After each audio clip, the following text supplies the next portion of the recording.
Hello! In this video I'm going to show you a game in the Albany, which is the first gift ship, let's call it the first gift ship that Wargaming has given out. It is a reward you can get, or a gift you can get, because of Wargaming's 17th birthday, and there is still actually time to get it. You have about a day left to go to Wargaming's or World of Warships website and type in the bonus code Albany, ALBANY, to get one of these ships for yourself. And I'm just going to talk about the Albany a bit, and a bit of its strengths and weaknesses. Its weaknesses are the first things that most people notice. It's actually the slowest ship at Tier 2, its top speed's just over 20 knots. And, one of its other weaknesses is that it's also got a very poor rudder shift time, but that's actually countered by a very good or very tight turn radius, so that if you can plan your turns in advance you can, say, dodge torpedoes fairly easily.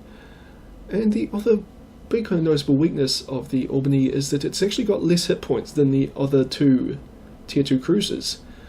But that last weakness is fairly mitigated by the fact that the Albany's got easily the thickest armour at Tier 2, which basically means that, every shot that hits the Albany does about 300 damage from, the other cruisers' guns if they fire a high explosive, while the Albany firing back at those cruisers does about 500 damage.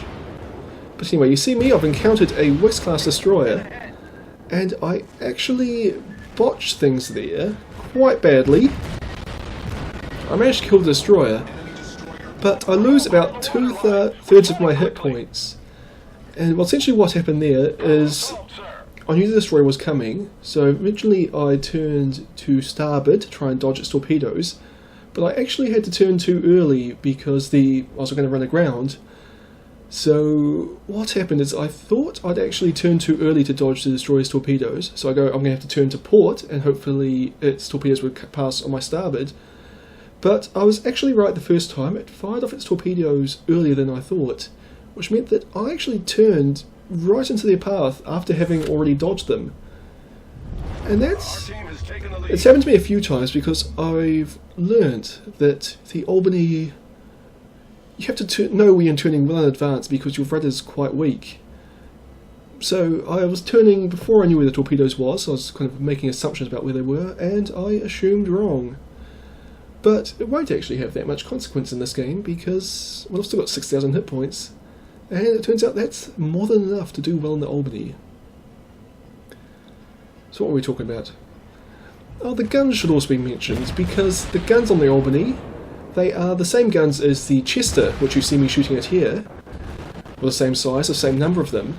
The Chester's guns are slightly better because they get better firing arcs, but the Albany's, as you can see here, it doesn't do a poor job.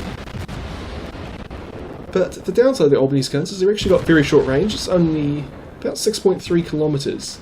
And you see, I'm getting close to being torpedoed by my allies here, but I see them coming, so I'm able to dodge them. Not that I should be dodging friendly torpedoes. But while I was doing that, I did actually manage to sink that enemy Chester, which gives me 2 kills so far in this game. One of them is Tier 3 ship, which is always nice. And we've captured C, and our team is moving into B. Basically the entire, most of the enemy team's up north of A. And unfortunately it takes a while to get there in the Albany. We'll just do a nice tight turn here, and then we should be able to basically head straight up the map. And it destroys just out of our range, and it doesn't look like it's going to be coming within it. But there's a St. Louis just behind that island there, which is within our range. And now the St. Louis, it's actually kind of a very similar ship to the Albany now that I think about it, except that, it's gone up a tier, and it's got a lot more guns and a lot more hit points. I think it's a little bit faster, but not a lot, and, the armour's probably, St. Louis probably has better armour, but I'd have to go double check that. So yeah, other words, I'm just trying to say that engaging the St. Louis could turn out very poorly for me. But I'm doing alright, and there's some torpedoes coming in. So it never actually fires a shot at me. There's another cruiser. Unfortunately the island's in the way, but I turn and hopefully I'll be able to bring my broadside to bear shortly.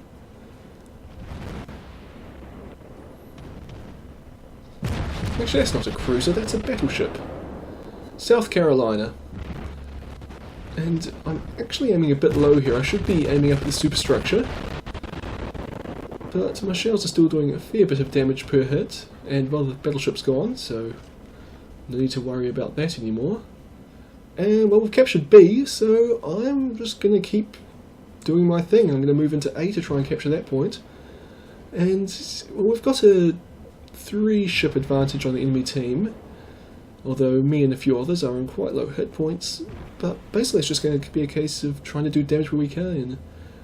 What we're really doing well though is the advantage points, where the enemy, they haven't actually captured any points this whole game. They've all been kind of hanging back, especially to the north of A here, and we're sniping away, which means we've gotten a very sizable lead in points.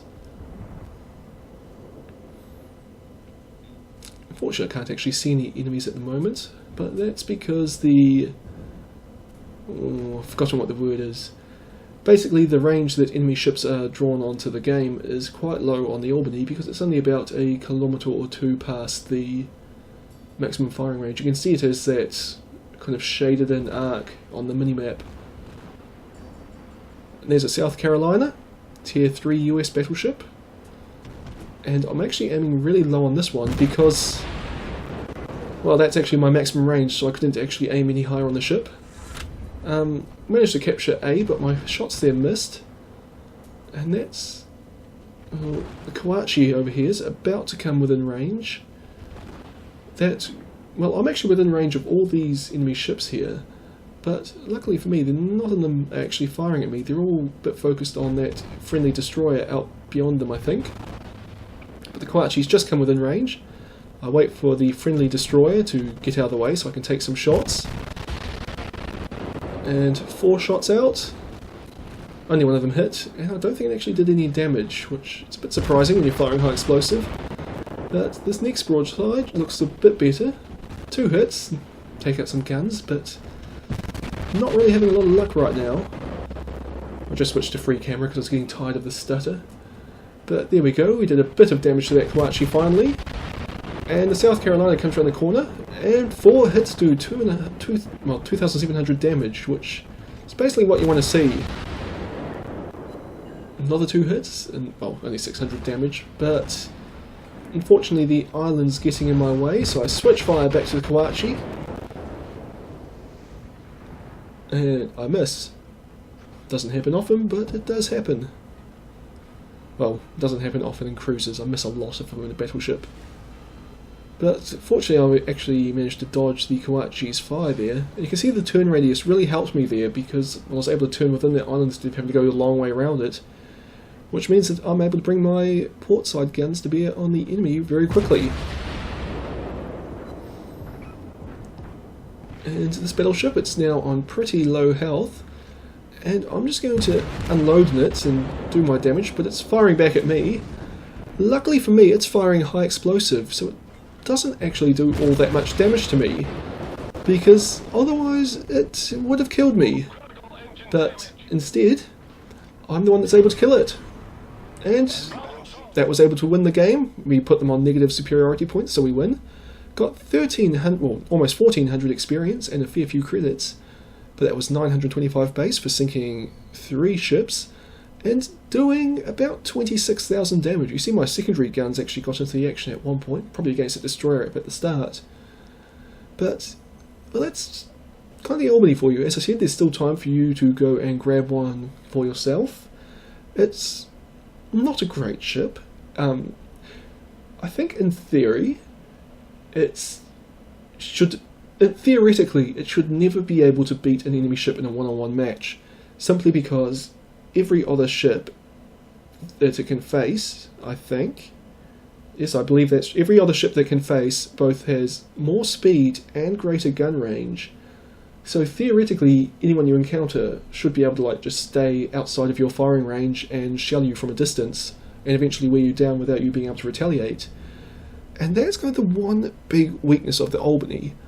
But as I said, it's got a couple of strengths there. It's kind of good at dodging torpedoes if you can see them being launched or have a good guess at when they were launched and the course they're going on. It's also got armour, so it doesn't receive a lot of damage from high explosive shells compared to other ships of this tier. However, I should mention that it's quite vulnerable to armour-piercing shells, and they can do a lot of damage, but most people don't fire armour-piercing down at tier 2, so you're pretty safe from that.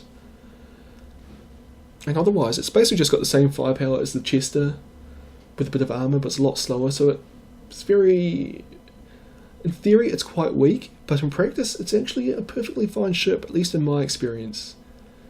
Anyway, I hope you've enjoyed this video, or found it interesting or useful, and I'll see you all next time.